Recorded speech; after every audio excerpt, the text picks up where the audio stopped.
दंगे फसाद लड़ाई झगड़ा सब देख रहे हो, ये सब धर्म के लिए ही लड़ रहे हैं। पर सही मायने में देखा जाए तो धर्म क्या है ये किसी को भी पता नहीं है। और अगर धर्म को जानना है तो स्कंद पुराण के इस सुंदर प्रसंग का चिंतन करना चाहिए। आज बर्बरीक ने भगवान श्री कृष्ण से पूछा, बोले प्रभु मुझे ये बताइए कि वास्तविक धर्म क्या है, और ऐसा कौन सा मार्ग है जिससे जीव का एकदम साधारणतः उसका कल्याण हो जाए। वो सरल सा मार्ग बताइए, धर्म क्या है। अब धर्म क्या, सब संप्रदायों में, सब विद्वानों में, सब लोगों के लिए अपना अपना एक मन गढ़ित धर्म है?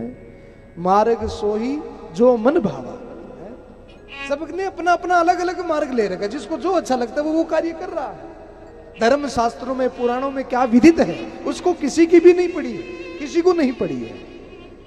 जिसको जो अच्छा लगे वही मार्ग ले रखा है। किसी ने तो त्याग को धर्म मान रखा है कि सब कुछ छोड़ छाड़ कर जंगल में जाकर बैठ जाओ, एकांतवास करो, वही धर्म है।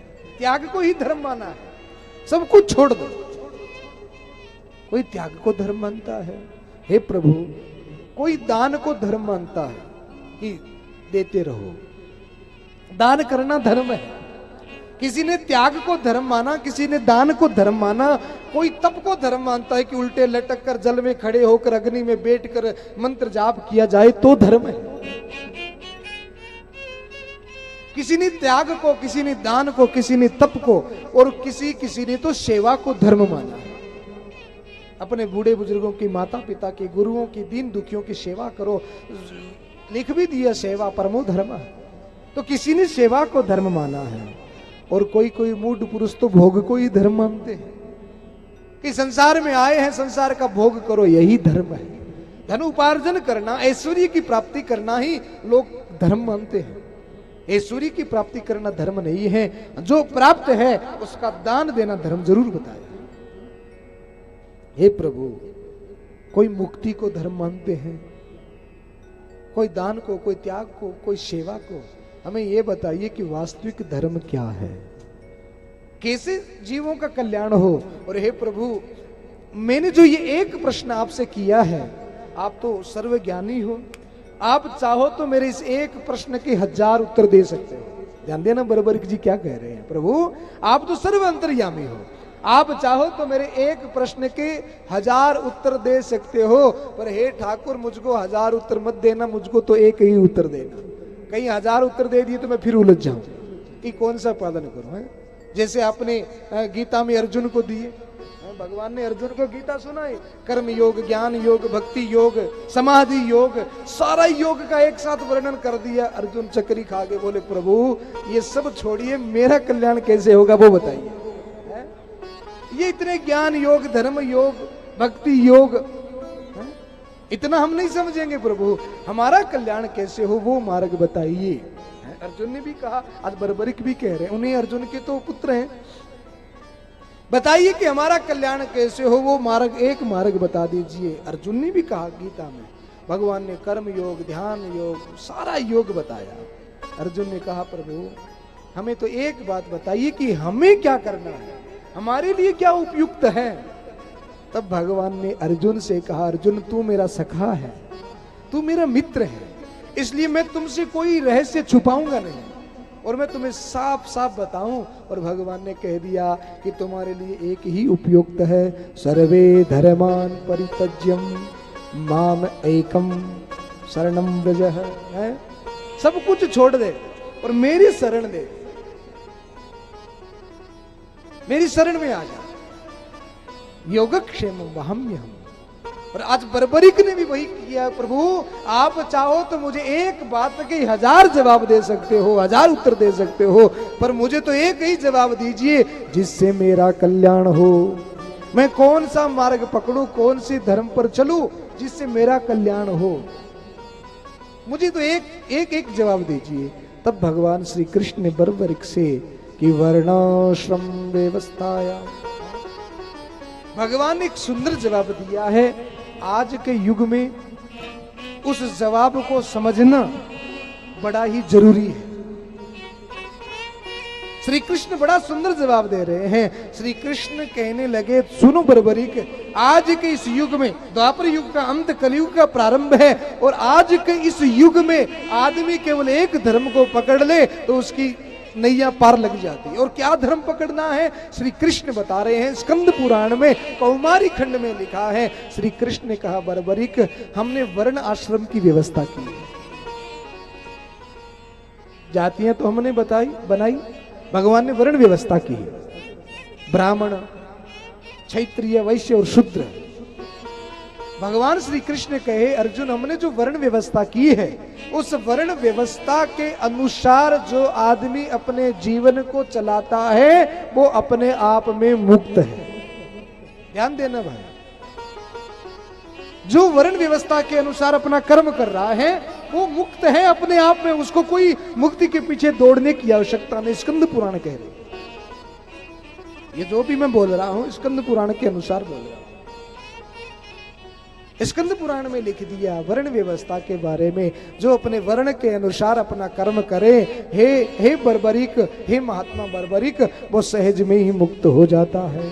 श्री कृष्ण कहने लगे कि ब्राह्मणानाम तपोमूलम दमो अध्ययनमेव च धर्म प्रकटनम सेव्य चापी मनीषिभिः। श्री कृष्ण कहे, ब्राह्मणों का परम धर्म है ब्राह्मण नाम तपो मूलो दमो। सबसे पहले ब्राह्मण के धर्म की बात कही। आज आप देख रहे हो ना, सब लोग हाथ धोकर पीछे पड़े हैं वर्ण धर्म को नष्ट करने के लिए, हाथ धोकर पीछे पड़े हैं वर्ण धर्म को नष्ट करने के लिए, पर यह सही नहीं है। यहां तो श्री स्कंद पुराण में स्वयं श्री कृष्ण कहते हैं, जो अपने वर्ण के अनुसार कर्म करता है वो सहज में मुक्त है। अगर तुमको भगवान ने ब्राह्मण बनाकर भेजा है, अगर तुम ब्राह्मण का दायित्व, ब्राह्मण का कर्म सही तरीके से निभा रहे हो तो तुम मुक्त हो। अगर तुमको भगवान ने क्षत्रिय बनाया, वैश्य बनिया बनाया और तुम अपने कर्म को निभा रहे हो तो तुम मुक्त हो। और तुम अपने वर्ण के ऊपर ठीक से टिके हुए नहीं हो, तुमने अपना वर्ण धर्म नष्ट कर दिया। आजकल हो रहा है, समाज में देख रहे हैं, न कोई जाति पाति का ज्ञान, न कोई संप्रदाय का ज्ञान, अन्य जातियों के साथ पाणी ग्रहण संस्कार होने लगे। और तो बात छोड़ो, आप वर्ण आश्रम की बात छोड़ो, दूसरे संप्रदायों में हमारे विवाह होने लग गए, अन्य जातियों में आपस में प्रेम विवाह हो रहे हैं। श्री कृष्ण कहते हैं ये ठीक नहीं है। वर्ण आश्रम बिगड़ेगा तो वर्ण संकर पैदा हो, और वर्ण संकर पैदा होंगे तो क्या समाज का कल्याण होगा? वर्ण व्यवस्था बिगड़ जाएगी तो सब कुछ नष्ट हो जाएगा। श्री कृष्ण ने बड़ा सुंदर बताया कि ब्राह्मण नाम तपो मूलम। सबसे पहले ब्राह्मण का धर्म बताया। जितने ब्राह्मण यहां पर बैठे ध्यान से सुने भाई, अगर तुम अपने वर्ण के ऊपर, अपनी व्यवस्था के ऊपर ठीक से टिके नहीं हो तो यहां पर कृष्ण कहे कोई व्रत उद्यापन, कोई तीर्थाटन, कोई भी तुम्हारा भला नहीं कर सकता। अगर तुम अपने सद्गुणों को छोड़कर अन्य गुणों को अपनाते हो। ब्राह्मण धर्म बताया, बोले ब्राह्मण तपोमूलम, ब्राह्मण का सबसे पहला धर्म है तप करना। और जिस ब्राह्मण के जीवन में तप नहीं है वो ब्राह्मण नहीं है। जाति से भले ही हो, बाकी कर्म से हो तो मान्य है। कर्मण्येवाधिकारस्ते, कर्म की प्रधानता है। कर्मणा जायते जंतु कर्मण्येव विलीयते, कर्म प्रधान विश्व रचि राखा। कोई भी आदमी जाति से महान नहीं, अपितु वो अपने कर्मों से महान होता है। तो यहां पर जो ब्राह्मण की जो व्यवस्था बताई, बोले ब्राह्मण तपोमूलम। ब्राह्मण कैसा हो? बोले ब्राह्मण के जीवन में तपस्या होनी चाहिए, तपस्वी होना चाहिए ब्राह्मण। ये नहीं आजकल ब्राह्मण क्या रह गए, आजकल केवल भोजन वाले रह गए, भजन वाले नहीं रहे। कोई जीवन रो नून तो आ जावे तो महाराज, कोई ब्राह्मण बुरा नहीं मानना हो, आप लोगों की नहीं कह रहा हूं, पर जो वास्तविकता हो रही है वो कह रहा हूं। ब्राह्मण के लिए तप बताया। भोजन में पीछे रहो, भजन में आगे जो रहे, त्रिकाल जो संध्या करने वाला हो, भगवान का परम उपासक हो, तीर्थाटन करने वाला, और सबसे बड़ा बताया ब्राह्मण तपो मूलम, और दूसरा बताया ब्राह्मण के लिए अध्ययनमेव चः। ब्राह्मण अध्ययन करने वाला हो, वेद पाठी हो, वेदों को जानने वाला हो, पुराणों को जानने वाला हो, श्रुतियों को जानने वाला हो, शास्त्रों को जानने वाला हो, ये ब्राह्मण होता है। केवल ब्राह्मण के घर में जन्म ले लिया, जन्म लेने मात्र से कोई ब्राह्मण नहीं होता है। ब्राह्मण का धर्म बताया, सबसे पहला धर्म क्या है, बोले तप करना, और दूसरा बताया विद्या अध्ययन करना, शास्त्रों का अध्ययन करना, यज्ञ करना और कराना। ब्राह्मण के जो 6 धर्म है ना, दान देना और दान लेना।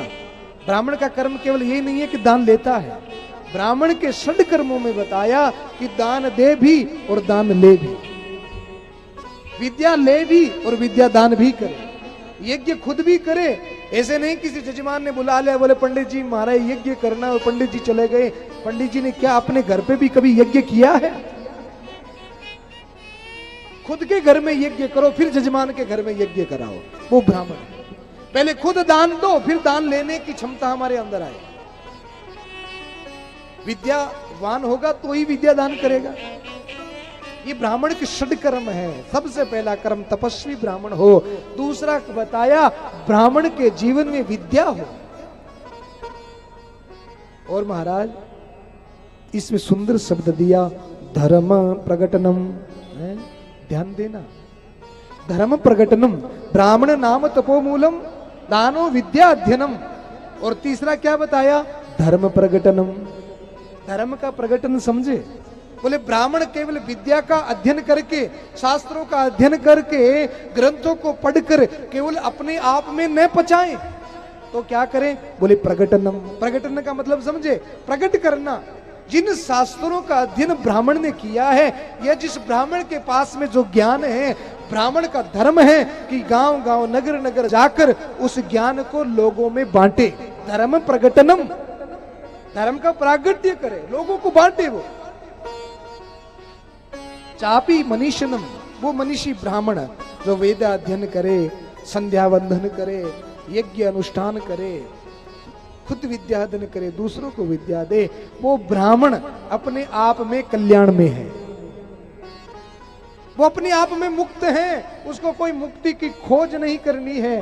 अरे भैया, जो अपने वर्ण आश्रम पे चलता है वो अपने आप में मुक्त है। हम लोग कभी कभी नरकों की बात करते हैं, स्वर्ग की बात करते हैं, पुण्य करो स्वर्ग में जाओ, पाप करो नरक में जाओ।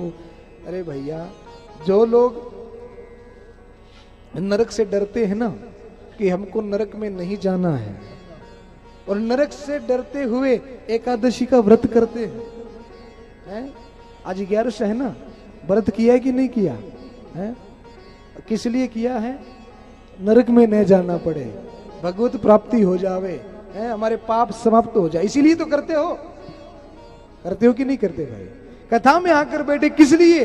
कि नरकों में न जाना पड़े। 11 का एकादशी का व्रत किया, नरकों में न जाना पड़े। पर ध्यान देना, स्कंद पुराण कहती है, जिस व्यक्ति को दूर प्रेम नहीं है, जिस व्यक्ति के जीवन में सद्भावना नहीं है, जो व्यक्ति दूसरों की चुगलियां करता है, जो व्यक्ति दूसरों के साथ में छल करता है, वो तो पहले से ही नरक में है। उसके लिए और दूसरा नरक क्या होगा? जिसके जीवन में वात्सल्य नहीं, प्रेम नहीं, करुणा नहीं, जिज्ञासा नहीं, धर्म नहीं, जो लोभ लालच से, कड़वाहट से भरा हुआ है, वो व्यक्ति तो पहले से ही नरक में है। अब वो चाहे क्या 11 और चाहे कथा सुने, कुछ लाभ नहीं होना। अगर तुमको भगवत प्राप्ति करनी है तो सबसे पहले अपने वर्ण का ध्यान रखो। ब्राह्मण हो तो ब्राह्मण का कर्म तुम करो तो ही तुम ब्राह्मण हो।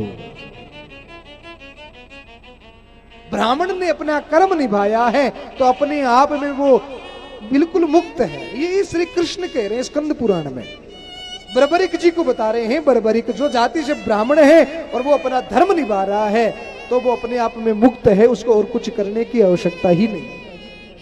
और केवल नाम का ब्राह्मण है, कभी यज्ञ नहीं किया, शिखा नहीं रखी, यज्ञोपवीत नहीं, तिलक नहीं लगाया, कभी गायत्री वंदन गायत्री जाप नहीं किया, यज्ञ अनुष्ठान नहीं किया है, तो महाराज फिर वो ब्राह्मण नहीं है, फिर वो कैसे भी मुक्त नहीं हो सकता, क्योंकि भगवान ने उसको इतना श्रेष्ठ बनाकर भेजा। वेद में कहा, यजुर्वेद का एक सुंदर श्लोक है, यजुर्वेद में लिख दिया, ब्राह्मणोश मुखमासी बाहुराजन्य कृत ऊरु तद्वश्योद्वैश्य पदिभ्याम शूद्रो अजायिता। ब्राह्मणों के लिए लिखा ब्राह्मण से मुखमासी। ब्राह्मण कौन है? बोले महाराज ब्राह्मण भगवान का मुख है, भगवान का मुख है।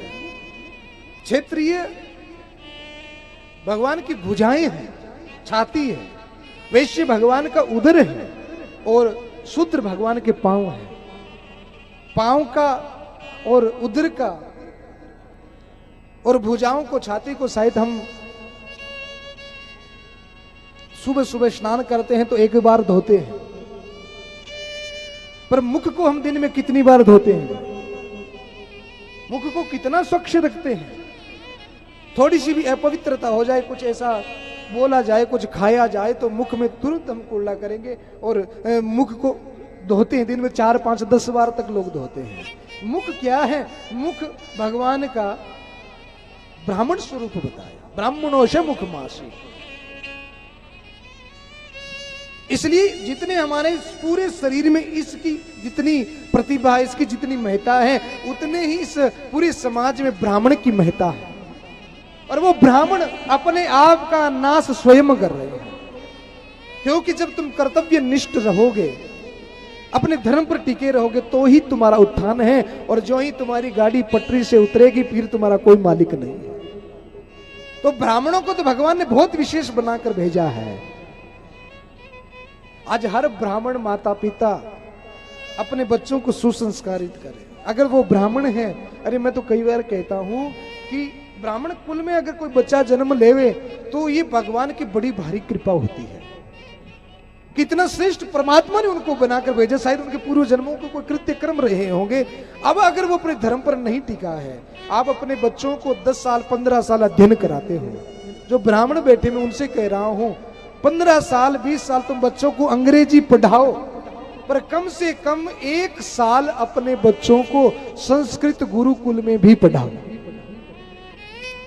उससे आपको एक बहुत बड़ा फायदा होगा। आप चाहे कितने भी पैसे वाले हो, आप धनाढ्य हो, आपको ये नहीं कि बच्चे को कोई पांडित्य कर्म आपको करवाना, कोई पुरोहित कर्म करवाना है, नहीं। बच्चे को 1 साल अगर ब्राह्मण का बालक है तो कम से कम उसको इतनी संस्कृत आनी चाहिए कि वो आराम से शास्त्रों का अध्ययन कर सके, वो गायत्री जाप कर सके, संध्या वंदन कर सके, वो पंचांग का ज्ञान रख सके, वो पूजा पाठ वेदों के श्लोकों का अध्ययन कर सके। तो कितना भी आप अपने बच्चों को अंग्रेजी सिखाओ, पर कम से कम 1 वर्ष उनको गुरुकुल में जरूर पढ़ाओ। और जो बच्चा धर्म से जुड़ जाता है ना, फिर वो अपने माता पितृ का भक्त भी होता, माँ बाप की सेवा करने वाला भी होता। और जिस बच्चे के जीवन में धर्म नहीं होता ना, वो अपने माँ बाप का भी नहीं होता। 1 साल उसको आप गुरुकुल में पढ़ा दो, बाकी आप जो उसको पढ़ाना चाहते हो वो पढ़ाओ। ये ब्राह्मण धर्म है। और जो ब्राह्मण इस धर्म का पालन करता है वो निश्चित मुक्त है। दूसरा बताया क्षेत्रीय का धर्म। जो क्षेत्रीय यहां पर बैठे हैं, क्षेत्रीय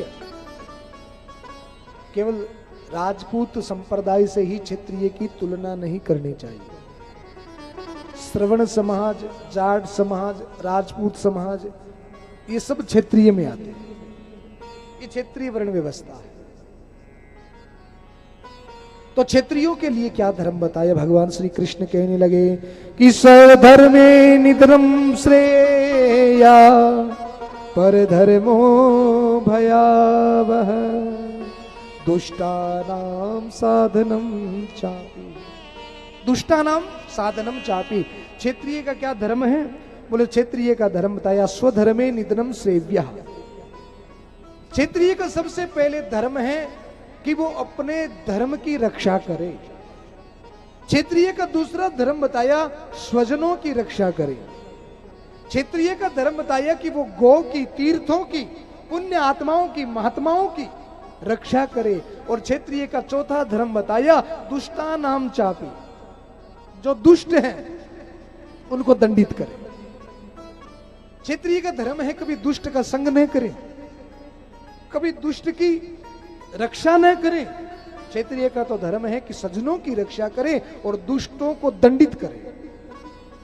आज जो बलशाली लोग हैं ना, वो अपने बल का दुरुपयोग करते हैं, और जो बलशाली लोग अपने बल का दुरुपयोग करते हैं महाराज, उनकी कहीं पर गति नहीं है। कमजोर लोगों की रक्षा करना क्षत्रिय का धर्म है, और दुष्टों का नाश करना क्षत्रिय का धर्म है। ये स्कंद पुराण कहती है। कमजोरों के ऊपर वरद हस्त रखे, उनकी रक्षा करे, और जो अपने बल के अभिमान में गरीबों को, गौओं को, महापुरुषों को सताते हैं, उनको दंडित करना क्षत्रिय का धर्म है। धर्म की रक्षा करना ये क्षत्रिय का धर्म है।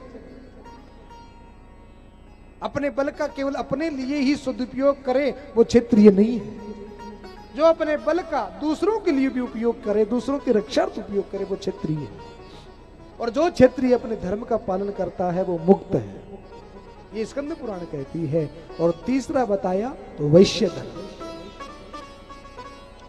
वणिक समाज, वैश्यों के लिए भी धर्म बताया कि वैश्याना कृषि वो सेवार्थः। वैश्यों के लिए क्या धर्म बताया? बोले वो जो वैश्य हैं उनका सबसे पहला धर्म है कृषि करना। पहले के जमाने में वणिक लोग, वैश्य लोगों के पास जमीनें होती और वो कृषि करते, खेती करते, जिनको जमींदार भी कहा जाता। और उनका काम था कृषि करना, धन उपार्जन करना, खेती बाड़ी करना। और दूसरा धर्म था गौ सेवा, संत सेवा करना। धर्म में अब कोई कहीं पर कोई यज्ञ अनुष्ठान हो रहा है ना, चारों वर्ण आश्रमों को एक साथ सुनिए। कोई यज्ञ कहीं पर हो रहा है तो ब्राह्मण का तो कर्म है यज्ञ करवाना, क्षत्रिय का कर्म है कि उस यज्ञ की रक्षा करना, कोई दुष्ट आकर उसमें विघ्न न करे। वणिये का कर्म है उसमें अपना धन लगाना, और शूद्र का कर्म है उसमें सेवा देना। ये वर्ण आश्रम है, ये चारों को जोड़ दिया। अब महाराज वैश्य के लिए कृषि करना बता दिया, गौ सेवा करना बता दिया। और जो वैश्य ये धर्म करता है, जिसके जीवन में कृषि है, गौ सेवा है, ब्राह्मण सेवा है, संतों की सेवा है, भगवान श्री कृष्ण कहते हैं हे बर्बरिक, वो वैश्य अपने आप में मुक्त है, वो मुक्त है, फिर उसको और कुछ करने की आवश्यकता नहीं है। यही धर्म है। और शूद्र के लिए बताया सेवा परमो धर्म है। शूद्र के लिए क्या धर्म बताया? बोले महाराज सबकी सेवा करना, ब्राह्मणों की, गौओं की, महापुरुषों की, राष्ट्र की सेवा करना ही शूद्र का धर्म है। और जो जो वर्ण आश्रम के लोग अपने अपने धर्म पर टिके हुए हैं वो अपने आप में मुक्त है। और आज श्री बर्बरिक जी पांडव नंदन, भीम नंदन है, पांडवों के यहाँ पर जन्म लिए हैं। तो ये कौन से कुल में जन्म लिए? क्षत्रिय कुल। बर्बरिक जी क्षत्रिय हैं, वीर क्षत्रिय कुल में जन्म लिया।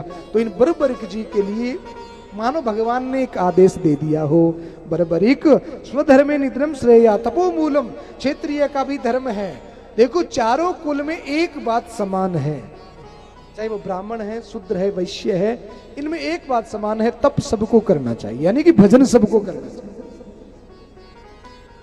हे बर्बरिक तुम्हारे लिए आज्ञा है कि तुम तप करो और तप करके शक्ति का अर्जन करो। अब हमारा क्षेत्रीय का धर्म है कि सबकी रक्षा करे। अब बिना शक्ति की तो रक्षा नहीं हो सकती। अब शक्ति की प्राप्ति के लिए तुमको आराधना साधना करनी पड़ेगी। और हे बर्बरिक तुम पहले शक्ति प्राप्त करो, और इस समाज में, इस भारतवर्ष में तुम्हारा बहुत बड़ा योगदान है, इसलिए तुमको पहले तप करना पड़ेगा। तुम जाओ तप करो।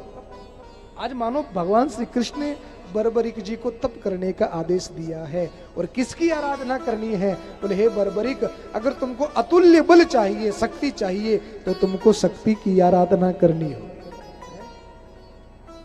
पुरुष, परमात्मा और प्रकृति, प्रकृति यानी शक्ति, परमात्मा की कृपा और शक्ति की कृपा हो तब जीवन का संचालन होता है। आज तुम देख रहे हो, कुछ खा रहे हो, कथा सुन रहे हो, श्रवण शक्ति, देखने की शक्ति, बोलने की शक्ति, पचाने की शक्ति, बिना शक्ति के कुछ नहीं होता है?